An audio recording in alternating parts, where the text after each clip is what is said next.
রহমানের নামে তো অনেক মামলা, ফিরবো কেমনে? কোনো ভয় আছে, ভিতরে কোনো ভয় আছে, এজন্য আসতেছে না। এখানে এটা তার একক কোনো সিদ্ধান্ত নিয়ে আসতে পারবেন না। তিনি ফিরবেন না, সাহসের অভাব কিংবা মামলার ভয়ে বিদেশে পলাতক। গত ১.৫ দশক ধরে নিন্দুকেরা তারেক রহমানকে নিয়ে এমন হাজারো কথা রটিয়েছে, কিন্তু সব সমালোচনার জবাব দিয়ে নিন্দুকদের মুখ চিরতরে বন্ধ করতে অবশেষে দেশে ফিরছেন বিএনপির ভারপ্রাপ্ত chairman Tarique Rahman. London to Dhaka সব প্রস্তুতি সম্পন্ন। আইনি বাধা থেকে পাসপোর্ট জটিলতা সব জট খুলে গেছে। এখন শুধু সময়ের অপেক্ষা। ঠিক কোন মুহূর্তে বাংলাদেশের মাটিতে পা রাখছেন দেশনায়ক? আজকের ভিডিওতে আমরা জানব সেই এক্সক্লুসিভ খবর। তারেক রহমানের দেশে ফেরার পথে সবচেয়ে বড় কাঁটা ছিল ডজন ডজন রাজনৈতিক মামলা এবং সাজার রায়। কিন্তু গত কয়েক মাসে দৃশ্যপট পুরোপুরি পাল্টে গেছে। একের পর এক মিথ্যা মামলা থেকে খালাস পাচ্ছেন তিনি। আইনি প্রক্রিয়ায় তার পথের সব কাঁটা সরিয়ে ফেলা হয়েছে। সবচেয়ে বড় খবর হলো দীর্ঘদিন আটকে থাকা তার পাসপোর্ট নবায়ন সম্পন্ন হয়েছে।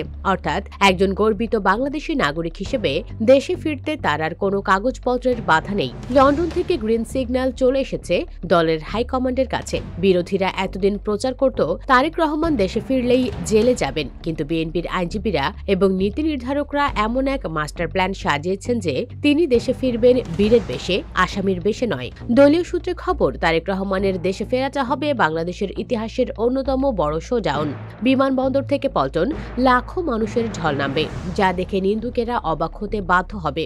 সমালোচকরা যারা বলেছিল তিনি ফিরবেন না, তাদের মুখে কুলুপ এঁটে দিয়ে তিনি প্রমাণ করতে চলেছেন নেতা কখনো পালায় না, সময় মতো ফিরে আসে। এখন কোটি টাকার প্রশ্ন, ঠিক কবে বা কোন মুহূর্তে তিনি দেশে ফিরছেন? যদিও নিরাপত্তার স্বার্থে সঠিক দিনক্ষণ গোপন রাখা হয়েছে, তবে বিশ্বস্ত সূত্রের খবর জাতীয় নির্বাচনের তফসিল ঘোষণার ঠিক আগ মুহূর্তে বা নির্বাচনের ক্যাম্পেইন শুরু হওয়ার সাথে সাথেই তিনি ঢাকায় অবতরণ করবেন।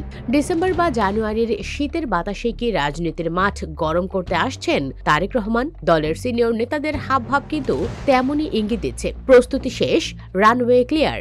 এখন শুধু বিমানের চাকা ঢাকার মাটি স্পর্শ করার অপেক্ষা। তারেক রহমানের এই প্রত্যাবর্তন কি দেশের রাজনীতিতে নতুন কোনো ঝড় তুলবে?